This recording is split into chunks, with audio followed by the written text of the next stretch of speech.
ডেঙ্গুর মৌসুম পুরোপুরি শুরু না হলেও বাড়ছে আক্রান্তের সংখ্যা। প্রতিদিন গড়ে ৩০ জন রোগী হাসপাতালে ভর্তি হচ্ছে, আর প্রতি ৪ দিনে একজনের মৃত্যু হচ্ছে।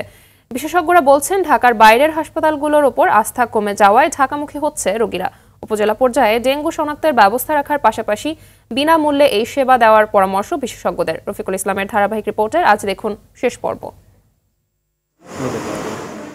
দেশে উল্লেখযোগ্য হারে ডেঙ্গুতে আক্রান্ত ও মৃতের সংখ্যা শুরু হয় ২০০০ সাল থেকে। ২৩ বছরের মধ্যে সবচেয়ে বেশি আক্রান্ত ও মৃত্যু হয় ২০২৩ সালে।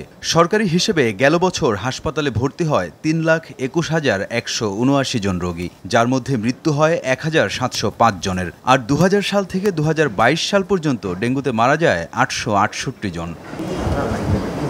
নগদের কাছে সব গ্রাহকই প্রিয়, তাই তো সারা দেশে ক্যাশ আউট চার্জ সবচেয়ে কম। গত বছর ঢাকার চেয়েও ঢাকার বাইরে আক্রান্তের সংখ্যা ছিল বেশি। এবারের চিত্রও একই রকম।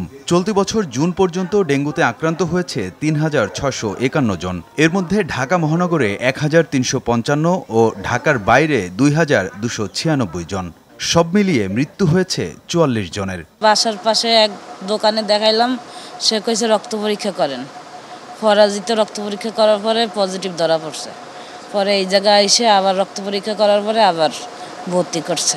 তাও প্রায় ৮,৯০০ টাকা খরচ হয়ে গেছে। তাও ধার দিন না করে তারপরে এগুলো করতেছে। আমার জায়গায় দেওয়ার মতন কেউ নাই তো।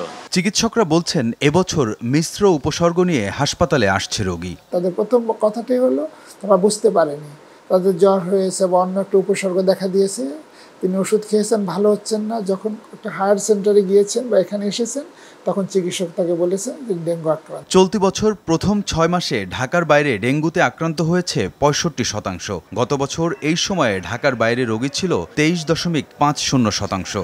রোগী বাড়লেও জেলা শহরগুলোতে বাড়েনি ডেঙ্গু নিয়ন্ত্রণ কার্যক্রম। যে গলিগুলি আছে গ্রাম অঞ্চলে, তারা এই দিকটা দেয় নাই। এটা বৃষ্টি হওয়ার ফলে এখন তীব্র মাত্রা বেড়ে গেছে। বিশেষজ্ঞরা বলছেন, পরিস্থিতি মোকাবেলায় প্রস্তুত রাখতে হবে রাজধানীর হাসপাতাল থেকে শুরু করে ইউনিয়ন স্বাস্থ্যকেন্দ্র পর্যন্ত। ঢাকার বাইরের যে হাসপাতাল, সেগুলোর উপর সাধারণ মানুষের আস্থা কমে গিয়েছে এর আগের অনেক জাতীয় কাজের জন্য। এবং আস্থা ফেরানোর সবচেয়ে কার্যকর পথ হচ্ছে যথার্থ চিকিৎসা দেওয়াটা। নগদের কাছে সব গ্রাহকই প্রিয়, তাই তো সারা দেশে ক্যাশ আউট চার্জ সবচেয়ে কম।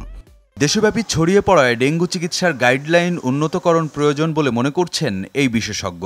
আমাদের ডেঙ্গু শনাক্তকরণের যে NS1, এটা যেন একদম উপজেলা পর্যন্ত থাকে এবং এটা সম্ভব হলে যেন ফ্রি করানো হয়। বিনা পয়সায় এটা না দিলে যারা খুব দুর্বল লোক, যারা খুব বিত্তহীন মানুষ, তারা ওই সুযোগটা পায় না, তার ফলে তাদের জীবনের ঝুঁকি হয়।